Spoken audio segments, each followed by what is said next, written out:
हमारे प्रिय आत्मन, ओम स्वस्ति अस्तु। आपका जीवन सुखमय हो, अच्छा रहे। और आज हम आपसे बातचीत करने के लिए सम्मुख हुए हैं नवरात्र के विषय में। नवरात्रि जैसे कि इसमें जुड़ा है, शब्द में ही लिखा है कि रात्रि, और नव मतलब होता है 9 दिन तक, 9 दिन की विशेष रात्रियाँ, 9 दिवस विशेष और 9 रात्रि विशेष। तो इन दिवस विशेष में इस समय अवधि में आप क्या करें कि आपका जीवन अच्छा हो जाए, बेहतर हो जाए, आपका जीवन सुख से आपूरित हो, आपके जीवन की समस्याएं तिरोहित हो जाएं। आपके जो टारगेट्स हैं, आपके जो लक्ष्य हैं, आपकी जो आकांक्षाएं हैं, आपकी जो इच्छाएं हैं, आपकी जो एक टू डू लिस्ट है उस पर कैसे टिक लगे, ये सारी चीज़ें आप इन नवरात्र में साध सकते हैं। तो नवरात्र हमारे वर्ष में, हमारा जो पंचांग है, हिंदू कैलेंडर पंचांग, उसमें 4 नवरात्र होते हैं। 4 नवरात्र होते हैं। 2 के बारे में प्राय सभी जानते हैं, 2 गुप्त नवरात्र होते हैं।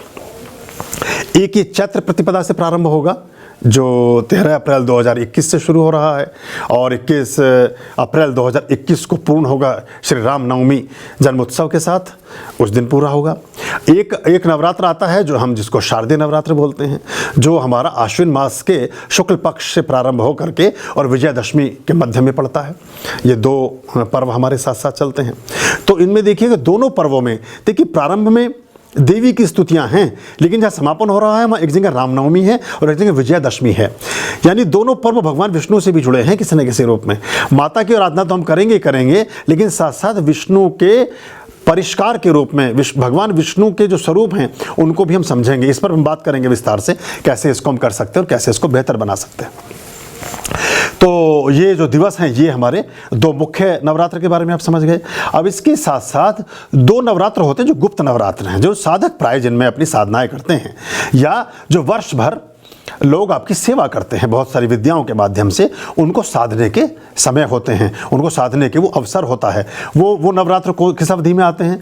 वो आते हैं, एक तो चले गए हैं अभी माघ मास में के शुक्ल पक्ष से प्रारंभ होते हैं, 9 दिन का नवरात्र, वो गुप्त नवरात्र कहलाते हैं। दूसरे जो गुप्त नवरात्र आएंगे वो आषाढ़ मास के शुक्ल पक्ष से प्रारंभ होंगे।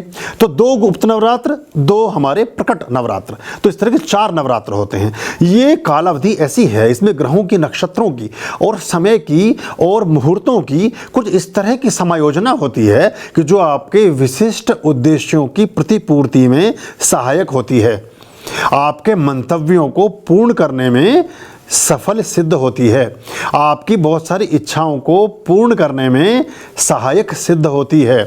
ये तिथियां, ये समय ऐसे होते हैं। तो इन तिथियों और इन समयों में अगर आप विशेष ढंग से कुछ विशेष द्रव्यों के साथ, कुछ विशेष पदार्थों के साथ, कुछ विशिष्ट क्रियाओं के साथ, कुछ विशिष्ट शारीरिक मुद्राओं के साथ, कुछ सामान निश्चित के साथ और कुछ समय निश्चित के साथ और कुछ मंत्र निश्चित के साथ, जब आप कुछ निश्चित प्रक्रियाएं करते हैं, संपादित करते हैं, तो आपके जीवन में बहुत सारे निश्चित उद्देश्य प्रतिपूरित होते हैं, उपलब्ध होते हैं, आपके जीवन को वो अंगीकार करते हैं। वो ऊर्जाएं आपकी तरफ सम्मोहित होती हैं, आपकी तरफ अग्रसारित होती हैं, आप उनको अंगीकार कर पाते हैं और आप उनको स्वीकार कर पाते हैं, और वो ऊर्जाएं भी आपको स्वीकार करती हैं, और वो ऊर्जाएं भी आपके जीवन को चुनती हैं उन कार्यों को करने के लिए जिन कार्यों को आप दूरी, असाध्य और ऐसा समझते थे कि जो असंभव हैं, वो सारी चीज़ें संभव होने लगती हैं।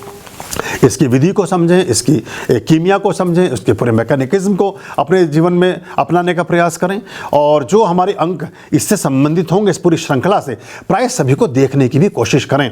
मैं बहुत दिन से इस पर विचार कर रहा था, और बहुत सारे संगी साथियों से बात करने के बाद हम इस नतीजे पर पहुँचे हैं कि इसमें अलग अलग विषयों पर हम कुछ अलग अलग ही अंक निर्मित करेंगे, तो आपको बातों को समझने में आसानी होगी। तो नवरात्र की बड़ी महिमा है। तो नवरात्रि की महिमा को हम अपने जीवन में कैसे आत्मसात कर पाएँ, कैसे उसका लाभ ले जाएं, कैसे उस बात को ठीक से समझ सकें और अपनी समस्याओं को भी हम निपटाने में सहायक हो जाएं। अपने जीवन को, अपनी क्रियाओं को एक टूल की भांति, एक औजार की तरह हम प्रयोग में ले आएं और उसको कर सकें, इस पर आप ख्याल करिएगा। और अभी जैसे जैसे ये कोविड-19 की एक परिस्थितियां हैं, इनमें आप कहीं दूसरे स्थान पर नहीं जा सकते, तो आपको अपने घर में रह करके एक बहुत अच्छा सुअवसर प्राप्त हुआ है, जिसमें आप माँ दुर्गा की, माँ देवी की साधनाएं और उनकी प्रार्थनाएं और अच्छे मनोयोग से कर सकते हैं। 9 शक्तियाँ मुख्य रूप से मानी गई हैं, जिनमें 10 महाविद्याएँ हैं और 9 प्रमुख शक्तियाँ हैं। 9 का अंक ऊर्जा का अंक है, अग्नि का अंक है, शक्ति का अंक है, और 9 पूर्ण अंक है। चूंकि 9 कंप्लीट हो जाता है 9 के बाद, फिर 9 के बाद फिर 10 आता है, तो 10 तो 1 और 0 का मिलान है, तो 1 तो पहले ही आ चुका है, तो 9 के बाद फिर 0 ही आता है। तो 9 कंप्लीट अंक है। और आप देखिएगा कि बहुत लंबे तरह से दुनिया में, जीवन में आप देखेंगे, गीता है तो उसके 18 अध्याय हैं, महाभारत है तो 18 पर्व हैं, इसके सबके टोटल 9 ही होते चले जाते हैं। देवियां हैं तो वो 9 हैं, जो मुख्य देवियां हैं वो 9 हैं। हमारे जो बहुत सारे ऐसे समुल्लास हैं, जो हमारे ग्रंथों के समुल्लास हैं, वो भी 9 हैं। तो ये 9। और आप एक चीज़ और ध्यान करिएगा, जब भी आप कभी हेल्प मांगते हैं, सहायता मांगते हैं, तो वहाँ भी प्राय 9 का ही अंक प्रयोग होता है। अगर होटल के रिसेप्शन में आप जाएं तो प्राय पूरी दुनिया में 9 जो है वही हेल्प डेस्क का नंबर होता है। आप वहाँ भी 9 ही दबाते हैं, और 9 से फिर वो आपको पूछते हैं कि मैं आपकी क्या मदद कर सकता हूँ, या हम आपकी क्या सेवा या सहयोग आपको कर सकते हैं। तो 9 का अंक आपके लिए शक्ति का, सहयोग का अंक भी है, ये भी आप ख्याल में ले लें। तो 9 किसी न किसी रूप से आपको मदद देने वाला अंक है। तो ये 9 देवियाँ हैं, इनके 9 क्या क्या स्वरूप हैं, वो कैसे, उनके क्या हमारे शास्त्र में उनके उल्लेख मिलते हैं, उस पर हम एक प्रथम अंक में आपसे बात करेंगे और आपको बताएंगे कि वो देवियों के सत्व, देवियों के जो तत्व हैं और देवियों के जो स्वरूप हैं, वो किस प्रकार हमारे जीवन को प्रभावित करते हैं और हमारे जीवन को ऊंचा उठाने में मददगार होते हैं, ये भी आप देखेंगे। और हमने इन अंकों में जो अलग अलग अंक हैं, अलग अलग तरह के से ही आपको समझाने और बताने का प्रयास किया। खुश रहें, और इस नवरात्र में अधिकाधिक स्त्री और पुरुष, बच्चे, जो भी संभव हो सकता है, पूरे मनोयोग से, पूरे शुद्ध संकल्प के साथ, पूरी मन, वचन, वाणी, कर्म, परिवार, परिवेश सभी की शुद्धता का ध्यान रखते हुए अपने नवरात्रों को संपादित करें। आप प्रसन्न रहें, आपके जीवन में खुशहाली हो, आपका जीवन आनंदमय हो। ओम स्वस्ति अस्तु। आर्यं शरणं शुभमस्तु, संभव करणम् अरमस्तु। आर्यं शरणं